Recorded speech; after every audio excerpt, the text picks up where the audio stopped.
আল্লাহ রসুল সাল্লাল্লাহু আলাইহি সাল্লাম বলেন, সিয়ামু ইয়াউমে আশুরা, সিয়ামু ইয়াউমে আশুরা আহতাসিবু আলাল্লাহ আন ইউকাফিরাস সানাতাল্লাতী ক্বাবলা। যে আশুরার সিয়াম সাধনা করলে ফায়দা কি? আল্লাহ রসুল সাল্লাল্লাহু আলাইহি সাল্লাম বলেন, আশা করি বা নেকির আশা করে কেউ যদি রাখে তাহলে তার 1 বছরকার পূর্বেকার গুনাহ আল্লাহ তাআলা মোচন করবেন। তাহলে আমরা যদি এই সিয়াম সাধনা করি তাহলে 1 বছর পূর্বের গুনাহ মোচন হবে। সুতরাং আমরা সকলেই চেষ্টা করব যে এই 9 তারিখ এবং 10 তারিখ ইয়াউমে আশুরার সিয়াম সাধনা করা।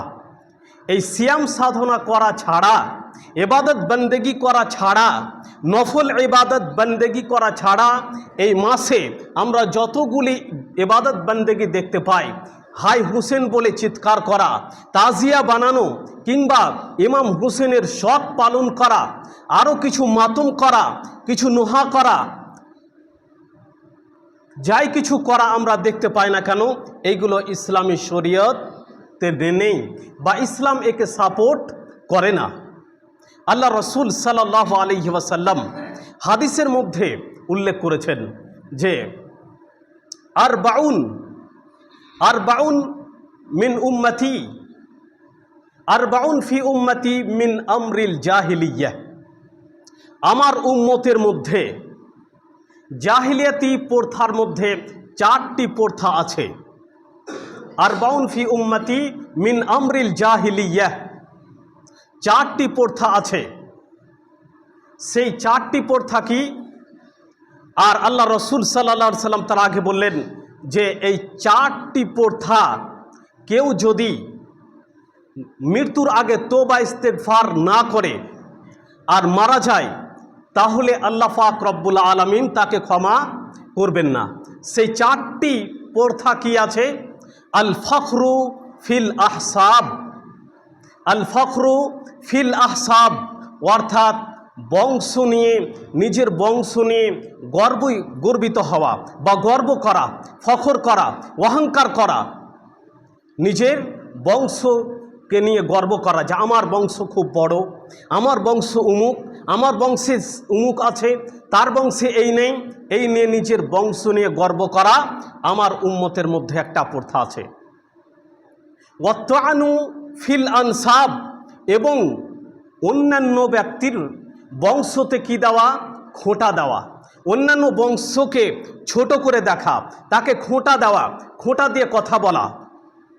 ওয়াল ফখরু ফিল আহসাব ওয়াত্তানু ফিল আনসাব ওয়াল ইস্তিসকাউ বিন নুজুম ওয়ান নিয়াহা।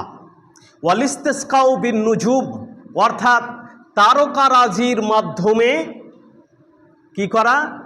বৃষ্টির কামনা করা। তারকারাজির মাধ্যমে কি করা? বৃষ্টির কামনা করা, যে অমুক তারকা হলে বৃষ্টি হবে, অমুক তারকা হলে বৃষ্টি হবে না। ওয়ান নিয়াহা, আর নুহা করা। নুহা করা মানে মাতম করা, মাতম করে কান্না করা। কেউ যখন মারা যায় তখন আমরা বিশেষ করে মহিলারা আমরা কি করি? মাতম করে কান্না করি যে হায় রে, তোমার এখন বয়স হয়নি, তুমি মারা গেলে, তুমি অমুক খেতে চেয়েছিলে, তুমি মারা গেলে, তোমার ওটা ইচ্ছা ছিল, তুমি যদি সেখানে না যেতে তাহলে হয়তো মরতে না। এই নানা ধরনের কি করা, এই বলে কথা বলে কান্না করা, আর নিজের বুক থাপড়ানো, নিজের গাল থাপড়ানো, কাপড়কে ছিঁড়ে দেওয়া, বেহুশ হয়ে যাওয়া, আর নানা ধরনের কথা বলে চিৎকার করে কান্না করা। এইগুলো আমাদের আল্লাহ রসুল সাল্লাল্লাহু আলাইহি সাল্লাম বললেন এই প্রথা আমার উম্মতের মধ্যে রয়েছে। এই প্রথা তাহলে আমাদেরকে কি করতে হবে? বাতিল করতে হবে। আর আমরা এইগুলো প্রথা ইমাম হুসেনের শহীদ হওয়ার কারণে আমরা এই মাতমগুলো করতে দেখি। সুতরাং এই নুহা করা, এই অভ্যাসগুলো, নিজের বংশকে নিয়ে গর্বিত হওয়া, অন্যের বংশকে খোঁটা দেওয়া, এইগুলো আমাদেরকে কি করতে হবে? পরিত্যাগ করতে হবে। আল্লাহ রসুল সাল্লাল্লাহু আলাইহি ওয়াসাল্লাম হাদিসের মধ্যে উল্লেখ করেছেন, মান লাতামাল খুদুদ লাইসা মিন্না মান লাতামাল খুদুদা ওয়া শাক্কাল জুয়ুবা ওয়া দাআ বিদাওয়াল জাহিলিয়াহ। আল্লাহ রসুল সাল্লাল্লাহু আলাইহি ওয়াসাল্লাম বললেন, লাইসা মিন্না, সে আমার দলভুক্ত নয়, সে আমার প্রথার মধ্যে নয়, সে আমার সুন্দর ইসলামের মধ্যে নয়, যেই ব্যক্তি মান লাতামাল খুদুদ, যারা নিজের গালে থাপড়ালো, নিজের গালকে নুচলো, মান লাতামাল খুদুদ ওয়া শাক্কাল জুয়ুব, আর নিজের বুক থাবড়ালো, বুক থেবড়ে নিজের কাপড়কে ছিঁড়ে ফেললো, সেই ব্যক্তি আমার দলভুক্ত নয়।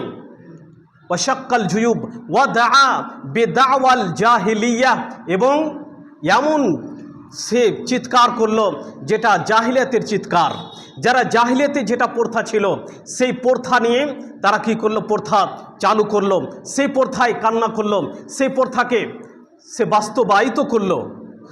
এই ব্যাপারেও আল্লাহ রসুল সাল্লাল্লাহু আলাইহি সাল্লাম বললেন, মান তাশাব্বাহা বিকওমিন ফাহুয়া মিনহুম, যে ব্যক্তি যেই জাতির অনুসরণ করলো, যেই ব্যক্তি যেই জাতির অনুকরণ করলো, সেই ব্যক্তি তাদেরই দলভুক্ত। আল্লাহ রসুল সাল্লাল্লাহু আলাইহি সাল্লাম এও বলেছেন, আর নাইহা নুহা করনেওয়ালা औरत বা মেয়ে, সে যদি এইভাবে মৃত্যুবরণ করে তাহলে কিয়ামতের দিন তাকে এমন পোশাক পরানো হবে যে আলকাত্রার মাখানো পোশাক তাকে পরানো হবে, আর যা দিয়ে আর এমন একটা পোশাক পরানো হবে যে সে পোশাকটা পরলেই সে গায়ে চুলকাতে থাকবে, চুলকানির পোশাক তাকে পরানো হবে, সে গায়ে পরানো পরে সেই শরীরকে আঁচড়িয়ে চুলকাইয়ে তার শরীরকে ক্ষত বিক্ষত করবে। সুতরাং আমরা এই দিনে শুধুমাত্র এই মাসে সিয়াম সাধনা করতে পারি, আর কিছুই করতে পারি না। এইগুলো প্রথা যেগুলো আমরা দেখতে পাই, তাজিয়া সাজানো, মাতম করা, হাই হুসেন করা, এইগুলো শুরু হয়েছে কবে? এইগুলো শুরু হয়েছে ইমাম হুসেন রাদিয়াল্লাহু তাআলা আনহুর মৃত্যুবরণ হয়েছে মুহাম্মদ সাল্লাল্লাহু আলাইহি সাল্লামের মৃত্যুর 50 বছর পর 61 হিজরিতে তিনি মারা গেছেন। আর কারো মৃত্যুতে না কোনো সাহাবায়ে কেরাম রাদিয়াল্লাহু তাআলা কারো শহীদের কারণে না রাসূলুল্লাহ সাল্লাল্লাহু আলাইহি সাল্লাম মাতম করেছেন, না নুহা করেছেন, না হাই হাই করে কান্না করেছেন, না এই এতদিন পর্যন্ত শোক পালন করেছে। কারো মৃত্যুতে আমরা শুধু হাদিসে যেটা এসছে 3 দিনের বেশি শোক পালন করতে পারি না। একমাত্র সেই মহিলা যার স্বামী মৃত্যুবরণ করেছে সেই 4 মাস 10 দিন শোক পালন করবে, বাকি আর 3 দিনের বেশি শোক পালন করা বৈধ ইসলামে নয়। সুতরাং আমরা এগুলো পালন করব না, এইগুলোর প্রতি ভ্রুক্ষেপ রাখবো না সিয়াম সাধনা ছাড়া। এই প্রথা চালু হয়েছে প্রায় 352 হিজরিতে। 352 হিজরিতে মুইজউদ্দৌলা নামে বাগদাদের তিনি প্রথম চালু করেন। সেদিন দোকানপাট বন্ধ করে মহিলারাকে রাস্তায় নামিয়ে দিয়ে মাথার চুল ছেড়ে দিয়ে তারা হাই হুসেন করে আর ইমাম হুসেনের শোক পালন শুরু হয় 352 হিজরিতে। সেদিন থেকে এই প্রথা চালু হয়েছে, তার আগে কোনো এইগুলো প্রথা ছিল না। সুতরাং আমরা এই প্রথাকে সাপোর্ট করব না, অ্যাকসেপ্ট করব না, আমরা এই প্রথাকে আমরা বাতিল ঘোষণা করব, আমরা এই প্রথায় একমত হব না। পরিশেষে আল্লাহ পাক রব্বুল আলামিনের কাছে দোয়া করি, রব্বুল আলামিন